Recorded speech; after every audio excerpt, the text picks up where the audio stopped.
It's time for the third part of the Dark Knight saga. Today we're going to be covering the first part of Dark Knight, the Master Race. We've done all of it, guys. It has been all leading to this point, and today you're going to discover why a whole entire army of Kryptonians is kind of a problem.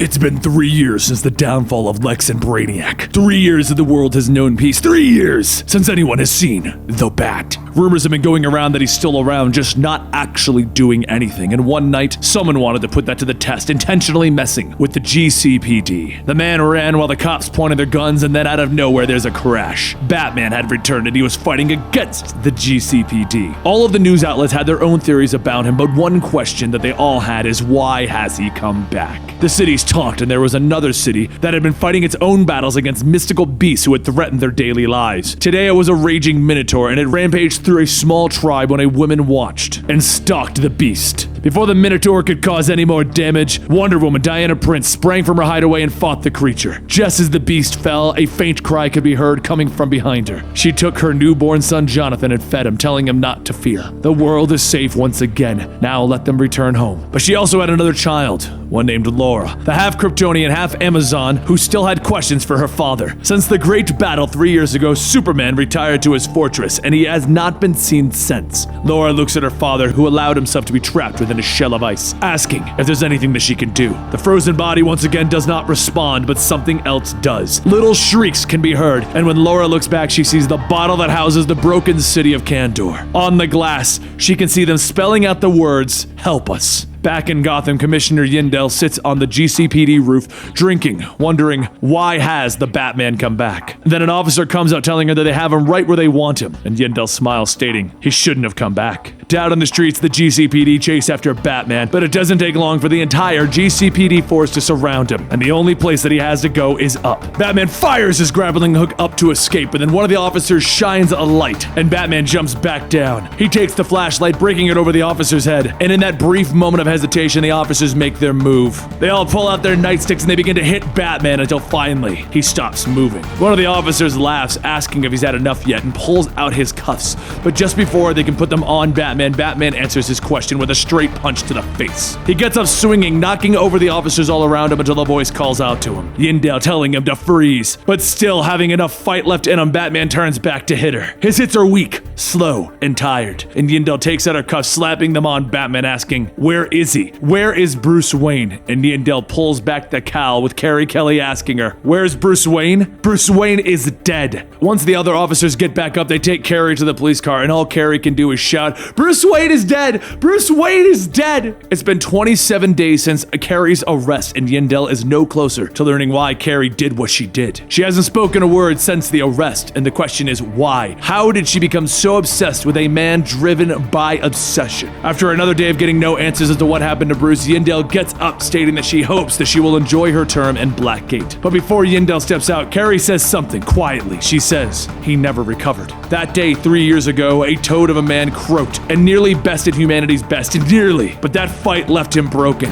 For 3 years, she would sit by his bed holding his hand, and he would tell stories about the old days. One day, he said that he was happy that she was there. His parents died together, and he always feared that he would die alone. So she sat there holding his hand, telling him that he's not alone, and then his heart stopped. Yindel asks what happened to Batman's body, and Carrie smiles, telling her, well, she ate it. A few moments pass and Yindel says that is one hell of a story, but it doesn't matter now. Carrie then asks if she just realized that, because whatever it is that she believes, it doesn't matter. Meanwhile, over in Ray Palmer's lab, Ray looks at the shrunken city and Laura asks, why hasn't he tried this before? And Ray tells her that her father and him did, but the results, well, they went horribly wrong. A voice over the intercom comes in telling Laura that she really shouldn't be bothering the good doctor. From the bottle, the Kryptonian ball steps out, stating that Ray is the Atom, one of the Earth's biggest heroes. Back with Carrie, the GCPD begin their transport of her to Blackgate when she suddenly begins to whistle. The other officers look at her and Carrie ducks. Seconds later, a blast shoots at the transport van, knocking it over, but before it comes to a stop, it slides in front of the Bat Tank. Yindel sends out the call for all of the units that they have a code 7. All units must respond. Everyone chases down the tank to the raised bridge to corner it, and at the last second, an RPG is fired at it. The blast throws the tank into the air and it begins to regain its balance as it comes to a halt. The officer runs to the hatch flinging it open, but there's no one inside. Suddenly, the thrusters kick on and the tank rockets itself to the drawbridge, and on the undercarriage, Carrie smiles and laughs as the tank lands and speeds away. Back over at Ray's lab, he sets everything up to try and do what him and Clark couldn't do before. Restore Kandor. 1,000 Kryptonians gather at the edge of their city waiting some form of salvation. And with the press of one button, everything turns white. Ray takes off his goggles, crying at the sight. He did it, but there are just as many bodies as there are people. Ray quietly says, "Oh God," and one of the Kryptonians answers, "Yes." Ball, the Kryptonian from before who was helping Ray, points at the man stating that his father is Quar, and he is Kandor's savior. Quar takes his bloody hands and holds Ray's face, telling him, "I am so glad to meet you. You have been such an inspiration." Ray tells him, "No, I've made a horrible mistake." And Quar says, "I'm sorry that you feel that way. Please take solace in the fact that it will be your last mistake." Quar lets go and presses the button on the newly made device, and Ray begins to shrink. He says that he can fix this, but Ball stands over him, telling him, "No, you can't," and he steps on him. Quar then tells the other Kryptonians that they have all had a taste of the air perfumed by the yellow sun,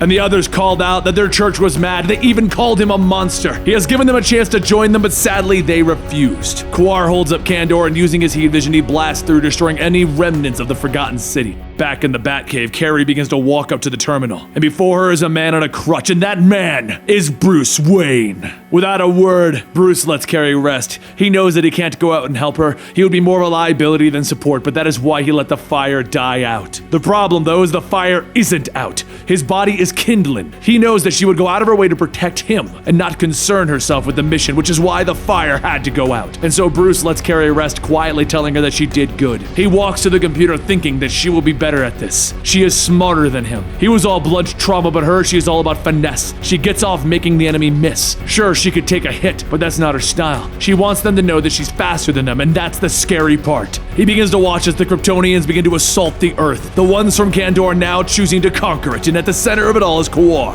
Quar announces to the world that this is the end of Kandor's oppression. They will rejoice in knowing that they will be saved. They're here to show them how their race is superior to the humans. Quar calls forward his 7 children, giving each of them a pill to swallow. He then asks one of his sons if they feel the Kryptonian fire within him, and his son tells him yes, he does, and he loves him. Next, the sun begins to fall from the sky, and a nuclear explosion goes off. He calls out that that fire is what burns within his children. Some may call it a bomb, but this is righteous. They will destroy themselves to save the humans, and it is now time for the people of Earth to bow down to their new gods and worship them. As long as they do as such, the people of Earth can keep their lives. 72 hours will be given to everyone to meditate and prostrate, to become beloved. Back in the Batcave, Carrie puts her hand on Bruce's shoulder, and he reaches back to hold her hand, telling her that they can't do this alone. As the two travel to the one place where they know they can receive help, the Fortress of Solitude. Bruce takes a hammer and begins to break away at Clark's frozen shackles, shouting that it's time for him to wake up. The world needs you, Superman! But he doesn't answer.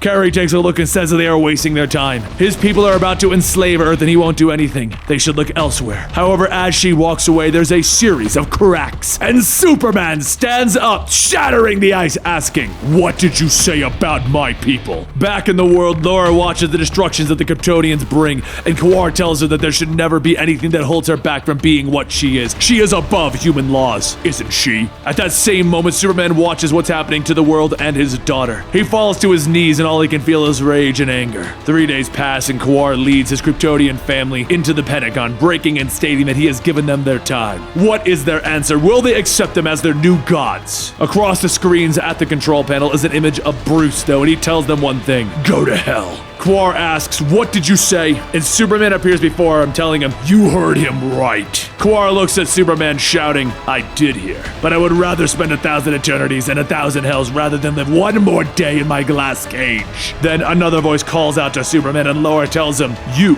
are a traitor to your race."